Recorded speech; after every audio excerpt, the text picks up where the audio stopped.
All right, who wants to go first? I don't really care, but I can go ahead and read mine. All right. So, for my 250 words, I've got it is human nature to be resistant to change. Nobody in a position of privilege will willingly give away that privilege. Schraggs, the Forgotten American, highlights this idea, arguing that Americans have pushed their children away from the Democratic Party for these reasons. There is a great deal of dissatisfaction with the government as a whole, not just the Great Society programs, as many felt politicians looked down upon those asking for aid. Rapid social change did little to aid this feeling, nor did the issues spawned by the Vietnam War. Counter to these ideals, Jimmy Carter articulates that despite resistance to change, it is never ending. Whether it be farming, physics, or law, there is a perpetual cycle of innovation and change. Carter also directly addresses that he played a role in the past that was in need of changing. He does not try to justify his actions, but merely shows accountability. In a way, this accountability aids him in trying to relate with his audience, built upon farther his mentions of Bob Dylan and Thomas Jefferson. Carter's overall message is clear that change is not made by those in power unwilling to surrender it, but by individuals.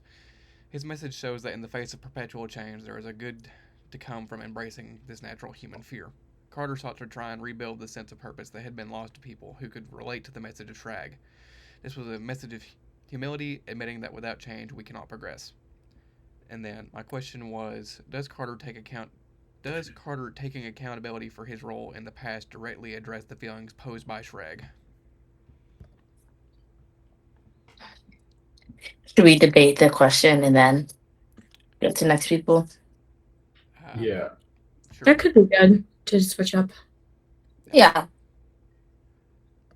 Yeah. You said, does Carter's speech, I guess, directly oppose what Shrek says? Is that what you asked? It's more so does him taking accountability directly address the feelings that Schrag articulated? And I sort of And asked that based on the fact that Schrag had said that every time you ask a politician for anything, they treat you like a beggar. And in a way, to me, Carter taking this accountability kind of tries to put himself on the level of the people that he's talking to try and meet them where they are, so to speak. in my opinion, and this kind of relates to what I'm going to say later, it it kind of goes against um his speech because, in my opinion, even though Carter tried to come down to the level of like the citizens having this relatability, most people still understood like, oh, like still he's in a place of power. He doesn't actually know how we feel. Even though he attempted to do it and is better than most politicians, I don't think it actually conveyed like the how angry people were. I think policy change is what people were really looking for. I do think it was part of his win for presidency, though. Right. It Like just was. getting the support of the people that felt like they didn't have a voice, This speech felt like, oh, like maybe I can relate to someone of that much power. Right. Hmm. His presidential campaign was essentially saying, hey, America is a ship without direction, and we Mhm. need to put morals back into our society, which I think that around this time when he was governor, that's sort of the ideas that was taking shape. Mhm. Wesley, do you have anything to add before we move on? Or Oh, sorry. that's fine. So can we move on to the next question? I kind of finished Um, mine. I can go next. Mhm. All right. So my paragraph was: by the late 1960s, the children of the New Deal felt abandoned by the Democratic Party. It wasn't simply a dislike for the Great Society programs, it was a deeper dread of feeling invisible against the quote, terrors of insolent bureaucracies and contemptuous officials. While the New Deal offered financial safety net, it over-centralized the United States in 1960s felt like an out-of-touch machine that taxed their hard work while ignoring actual values. Jimmy Carter answered these deep-seated anger by not with policy and arguments, but with radical humility. By connecting his own roots as a Georgia farm boy to Bob Dylan's music and Thomas Jefferson's ideas, Carter built a cultural bridge between himself and the working middle class. This allowed him to bypass political jargon and speak directly to the public. He used these diverse perspectives to argue that the sad duty of the political system is to establish justice in a simple world, effectively turning his boring speech into about law into a powerful message about how we should treat everyone with basic respect. Regarding the path forward, Carter rejected the typical political game of finger pointing, but openly admitting that he was a part of it. He signaled that true process progress requires collective accountability.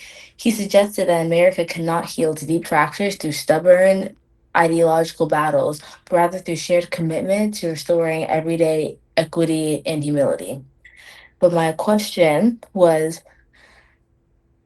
like, by looking how today and even like kind of like after Carter's presidency, how extreme politics have become, does being a relatable moral leader actually work long term, or do voters eventually stop caring about the good, humble man and demand aggressive policy changes and a politician who will fight dirty for them? I say this to say Carter, I definitely agree with June that he won his presidency because of how relatable he is. But I kind of see as time has progressed, almost it's like we all kind of know when a politician comes to office and say they're going to do something, we automatically assume that they're lying or they try to be relatable. So I was saying, long term, does that actually work, or does it really work to have someone who is more onto the policy, like it's more aggressive with how they think? Hmm. Um, well, I think that currently, I mean, we've seen multiple sides, I think, in a lot of people in a position of power recently, like not even just presidency. Um, but I would say that right now that we're in a time of like pretty aggressive politics, um, and pushing aggressive policies out. Um, and I guess it depends on where you sit on the line of red to blue, how you feel about that. Um, but I think that obviously the aggression of and less trying to relate and more trying to push out policies, and I mean that won Trump the election, that rallied a bunch of people. Um, I'm not there to say that that's necessarily like working, but I guess it worked for Trump getting into office. Yeah, I kind of like agree with you. Like, what happens is I feel like over time we stop caring about who is the most moral or just or relatable, but we care about who is the loudest and who is most aggressive. So even though I feel like it worked for Carter back then, I feel like over time it started to. I feel like if another Carter came along, it wouldn't work as effectively. I think it's definitely like waves. Like obviously, like we saw in class, like the wave of like progressive, not progressive, and then the progressive movement coming back, and like I think it's like that kind of thing. It's where people get, I don't know, I mean, politics are so hard, and like the world is constantly changing, so not one solution is going to work forever, Yeah. obviously. And so I think that people get, I don't know, they're like tired of the same thing, and they're like, we need this change and this change. And I think some people get too comfortable and some people rally against the comfortability. I'm not sure. But I do think there's definitely waves. Like I think when we see someone that can be um on a same moral level, like I don't know, this kind of seems like obviously very different political sides, but like I do think there's a shift because I mean Mamdani winning like mayor in New York, he was very like relatable, and he still tries to be with people at the city of New York. And I think that was definitely what drove, I mean, he was all over my social media Yeah. account, like speaking to like civilians, like he was one of them. Um, I think that was a driver in his win of that election, on like although on a smaller scale obviously than presidency, but I do there that's two different sides of it, I think, and I think we're constantly going to be in waves of what's going to work or not, you know. Hmm. I think there's Yeah. sort of a middle ground that has to exist there between Mm-hmm. that being able to relate to people but also getting stuff done. Mm-hmm.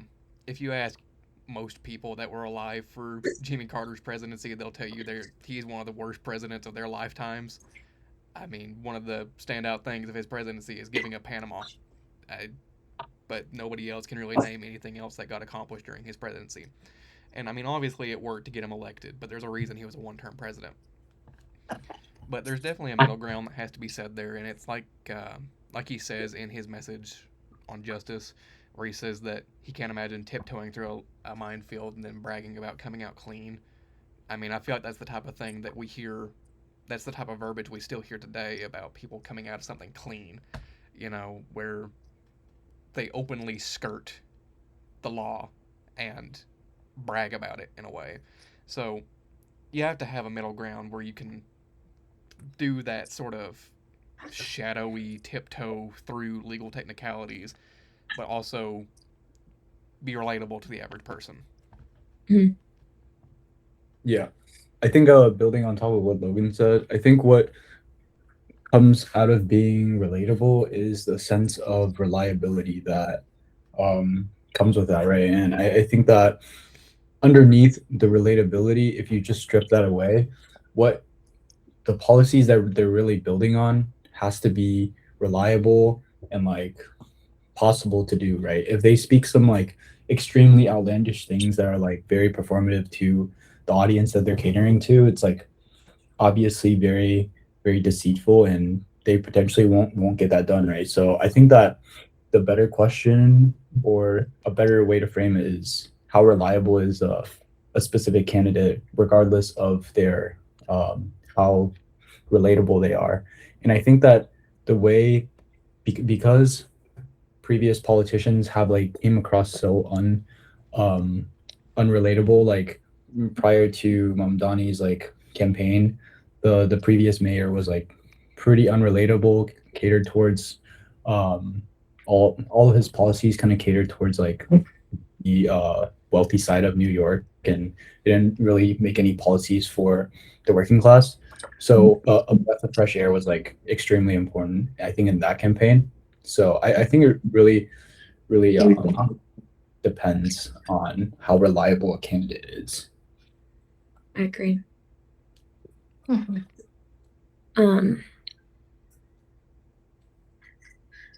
Okay, I can go ahead and read mine. So, The Forgotten America and Jimmy Carter's Message on Justice both kind of touch on the growing crisis of trust in the American society with politicians.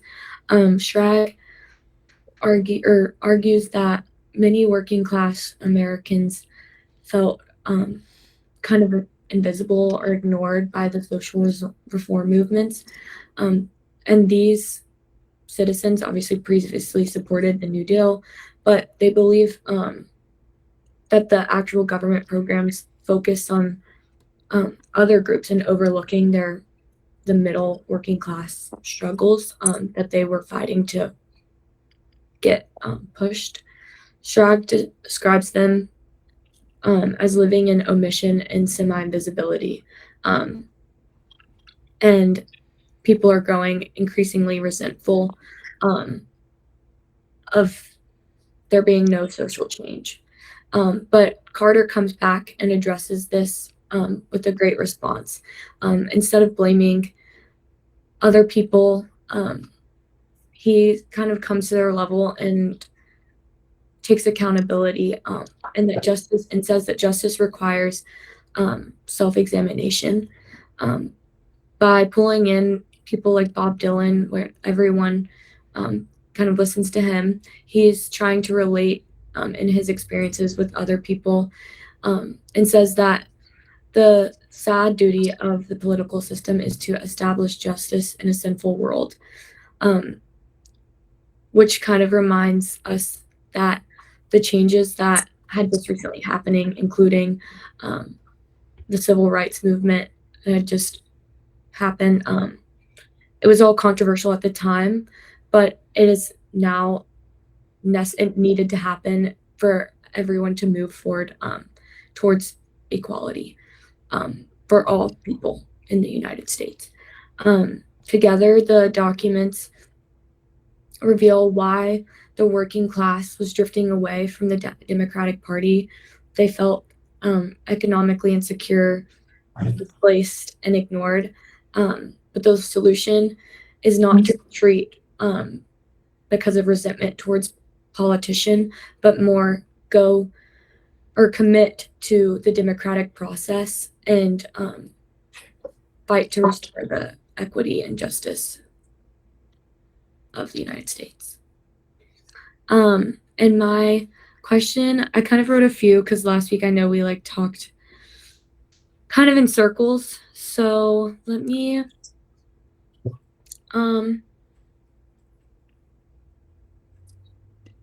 okay, this is a good one.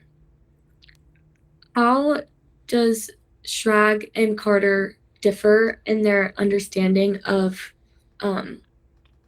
human nature? Does progress come from correcting injustice, or more so kind of over like getting people to overcome their fear of change and get comfortable with change? Hmm. Can you say the first part again? I'm sorry. I Like, only have does social progress come from correcting injustice, like becoming more like politically involved, or do you think that people need to get more comfortable overcoming change? And I think this kind of touches on like every I, in my opinion, I think like both of them honestly had the same idea or like end goal, but they went about it two completely different ways. Mhm. Which one was more effective? That's again, obviously, what we've been debating about this entire time. But I don't think either. I think both of them thought that people have to get comfortable with change, and both of them, to some level, also did think that policy needed to happen. But obviously, with Carter, maybe thought policy should have happened, but it didn't actually happen that much. It's just I think they had two different approaches, and then when you focus on one, you kind of start to forget about the other a little bit. Mhm. I think, like you said, they were both saying more or less the same thing. I think Schrag's article, the way you interpret it, sort of. I think the message of Schrag's article is kind of hard to come across when you start reading that paper and then, like, 3 paragraphs deep, boom, hard R. You know, that automatically sort of tells you where he's writing from. But Mhm. I think they both sort of were trying to say the same thing, where you have to put aside what was happening. You know, you got to embrace change. And I think they're both of them had the same sort of core message of people in power don't make things happen. It's individuals. And Carter more directly states that, and his message is a lot more relatable to our current minds. And I think that Schrag, in a horrible way, was basically saying the same thing, though, where people make change, not politicians. And to answer your question directly, I don't know that you can have one without the other. You know, I don't know Yeah. that you can have overcoming of injustice without also having to have some adaptation to change. Mhm.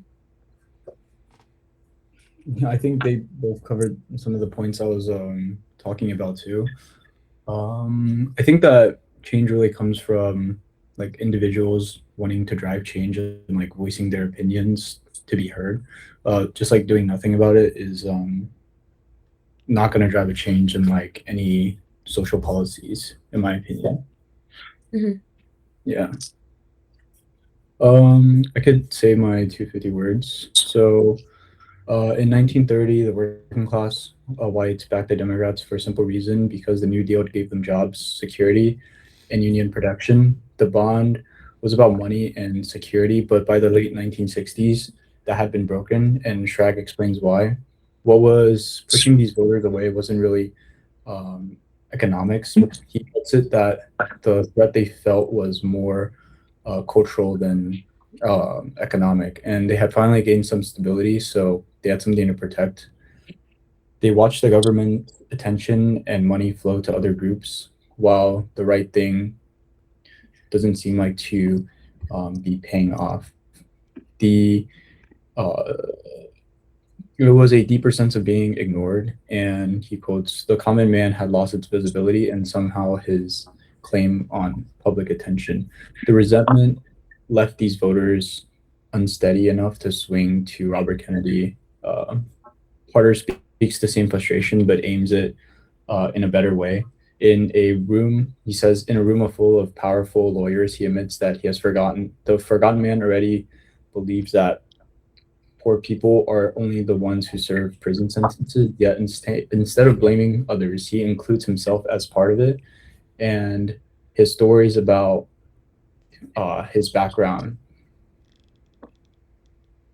allows him to speak more towards the relatability of the common man and how that politics must establish justice in the sinful world. And his answer to being forgotten isn't resentment, but justice. And my discussion question was that was Carter's message a alternative for the working white working class, or just short of Schrag's Forgotten America? I think it was an extension of Schrag's, but he framed it in a way to be an alternative because I think his goal in his mind was to get elected or to further his political career in some level. So I think coming down to people's level was his strategy. Whether or not I don't think he disagreed with Strag. I just think that that was his intention. Yeah, Yeah. I mean, I said it in my 250 where it was a response, I think, to relate to people that felt that way. You know, I think it was not, maybe it was offering an opportunity to where maybe seeing no political, like you said, Logan, he said, people will change, but politicians don't. I think it was offering a sort of like, I can be someone different for you guys, you know? I'm hearing this and I'm receiving this, and like, this is my like response, I guess. I mean, and it's also like I had said earlier. I think they're basically saying the same thing, but it's hard to tell that they're saying the same thing because Carter has cleaned up Schrag's message so much to be more. I don't know how to put it, but I guess politically correct would be the word. I'm not sure, but um, it's definitely the cleaned up version of what Schrag said. And I'd say they're definitely an extension of each other. Yeah. Okay, well, I think we've covered everything and we've hit the time, I think. Yeah. Yeah. We're it. Yeah. Well, good job, guys. Yeah. Good luck on the final. Good luck. Good luck. Wait, when's the final? It's due next Wednesday. Wednesday. Oh, okay. Here, I'm not sure when it opens though. Opens Tuesday.